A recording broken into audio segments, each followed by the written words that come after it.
In this video, let's discuss about the different operations that is used on integers, and let's begin with the addition. So addition of integers with like sign. When we say like sign, that means their sign is the same. It's either both of them are positive or both of them are negative. So in adding integers with like sign, all you have to do is to add them, add their absolute values. So for example, 9 plus 9, that is equal to 18, and then just copy their sign. So since both of them are positive, so that means the sum is also positive. Okay, so next is we have negative 20 plus negative 16. So since both of them are negative, so that means our sum is also negative, and just add them. So 20 plus 16, that is 36. Okay then, so let's proceed to the addition of integers with unlike sign. So that means our addends has positive and negative sign. They have different sign. So in adding integers with unlike sign, so all you have to do is to subtract their absolute values. Okay, so the absolute values, these are the numbers that walang sign. So, wag mo muna nating pansinin yung sign nila. So, that means for positive 15, we have 15. And then negative 10, the absolute value of negative 10 is 10. And then all you have to do is to subtract them. So, 15 minus 10, that is equal to 5. And then look for the given that has bigger absolute value. So between 15 and 10, 15 is bigger, so we will use its sign. So that means the sign of our sum here is positive. Okay, let's try another one. So we have negative 30 plus positive 12. So this integers has an unlike sign. So first, just write their absolute value. So the absolute value of negative 30 is 30. And then absolute value of positive 12 is 12. And then subtract them. 30 minus 12, that is equal to 18. And to determine the sign, all you have to do is to use the sign of the given that has bigger absolute value. So, which in this time is a negative 30. So, that means the sign of our sum is also negative. Okay, next, another example here. So, we have positive 8 plus negative 11. So, write their absolute values, 8 and 11, and then subtract them. So, remember that you subtract the lesser absolute value to a bigger one. Okay? So, kahit baliktad yan, so, yung 8 pa din yung isusubtract natin sa 11. So, 11 minus 8, that is equal to 3. And the sign of 11 is negative. So, that means the sign of our sum here is also negative. So, that's how you add integers with like and unlike signs.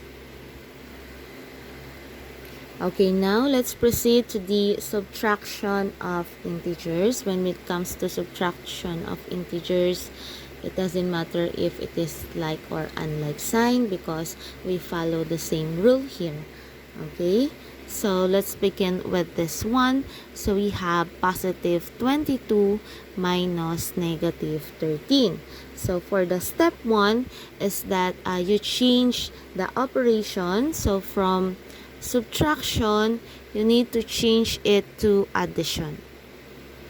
Okay, and since we change the operation, we also change the sign of the subtrahend.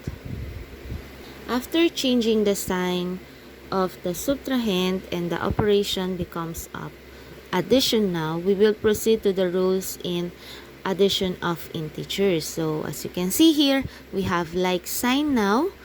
So all you have to do is to add it. So that is 22 plus 13, that is equal to 35, and then copy the sign, which is positive. So the answer here is positive 35. Next, the second given here is negative 6 minus negative 9. So same process. So first, change the operation to addition, and then change the sign of the subtrahend. So from negative, it becomes positive. And now, let's proceed to the process of adding of integers. So we have negative 6 plus positive 9. So just like what we did a while ago. So first, you need to write its absolute value, so which is 6 and 9, since we have integers with unlike sign here, and then subtract it. So that is 9 minus 6, that is equal to 3, and then copy the sign of the given that has bigger absolute value, which is 9. So 9 is positive here, so the answer here is positive 3. Next, the third operation that we will do is the multiplication. So how do we multiply integers? So let's begin with the integers with like sign. So remember that in multiplying integers with like sign, the product is always positive.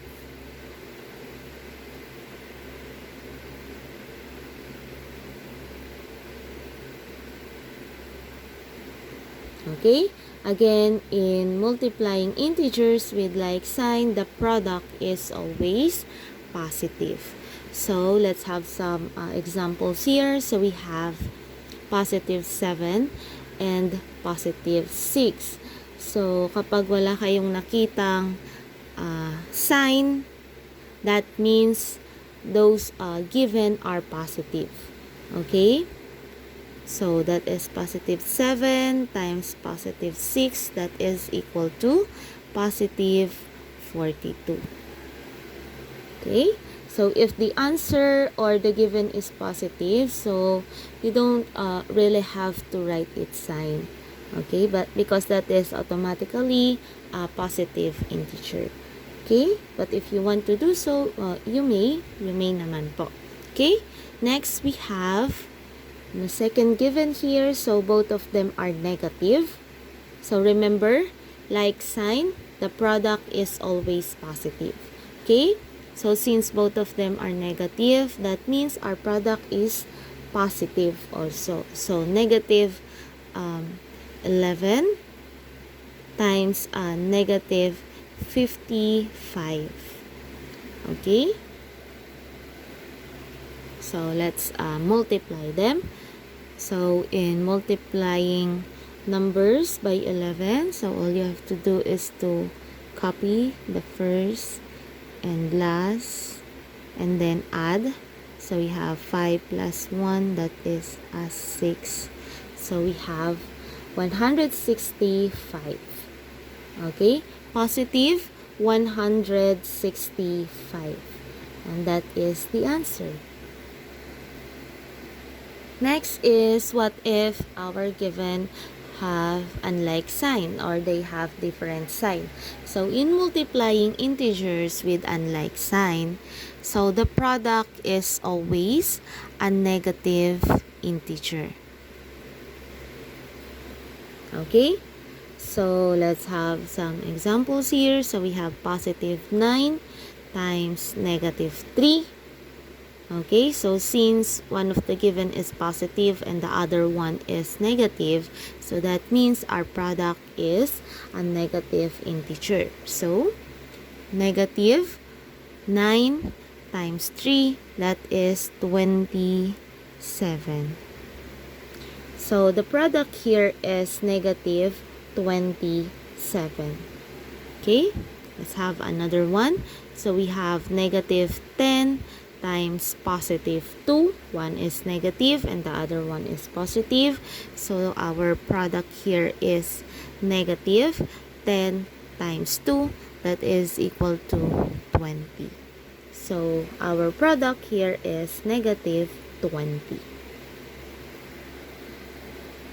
Okay, next, for the last operation that we will use is the division. Okay, so multiplication and division has the same rule. Okay, so that means if we divide integers that have a like sign or they have same sign, the quotient is always a positive integer. Okay, for example, we have positive 16 divided by 4. Positive 16 divided by positive 4.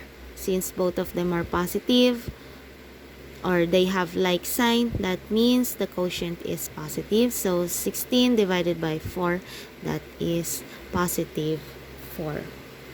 Next, we have negative 3 divided by negative 9. So since both of them are negative, so the answer is a positive.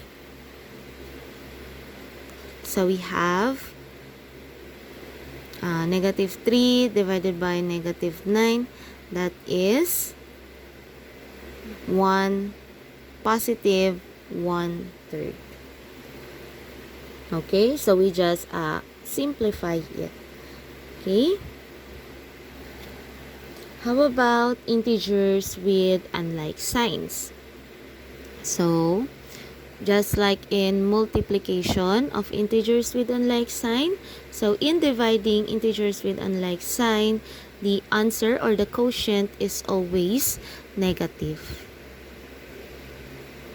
Remember, like sign, answer positive. Unlike signs, that means the answer is always negative. So we have negative 10 divided by 5.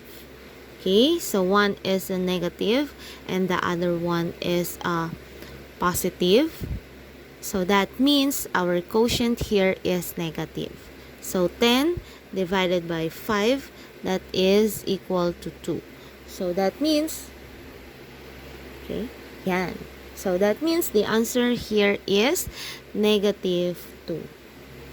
You may also use the division sign like this. So instead of the fraction bar. So by the way, if the given is written in fraction bar, that means the operation is division. Okay? So this one, we use the division symbol. So we have positive 26 divided by negative 2. So positive and negative. So that means our quotient is a negative since they have different signs. And 26 divided by 2, that is equal to 13. So the answer there is a negative 13.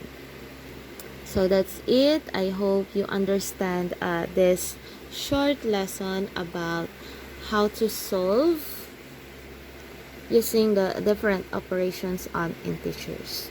Okay? So that's it for today. Bye!